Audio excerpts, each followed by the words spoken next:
kanisa la Glory of Christ Tanzania Church maarufu kwa jina la Ufufuo na Uzima, linaloongozwa na Askofu Josephat Gwajima ambaye pia ni mbunge wa jimbo la Kawe kupitia Chama cha Mapinduzi CCM, limefungua kesi Mahakama Kuu Kanda ya Dodoma likiomba amri ya muda wa kuondoa zuio lililowekwa na serikali dhidi ya kuendelea kwa shughuli zake za kidini.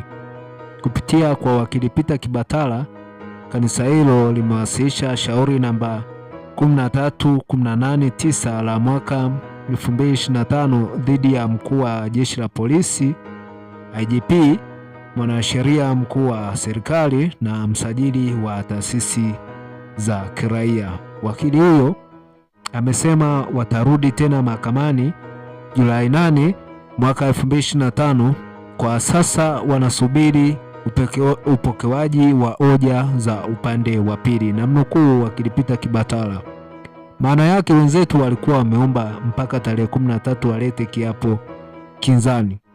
Baada ya uamuzi kusomwa, mimi nimeomba kwa jaji kwamba kuna matukio yametokea ya ziada ambayo tunaamini tunapaswa kupeleka taarifa za ziada kwa kiapo mahakamani ili kuepuka matatizo mara mtandao upo chini.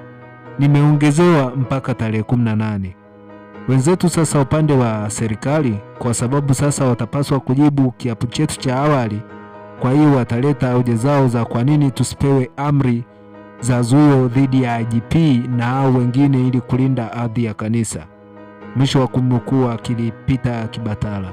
Hivi karibuni kanisa hilo lilifungiwa kwa madai kwamba linaendesha shughuli kinyume na masharti ya leseni ya usajili wake.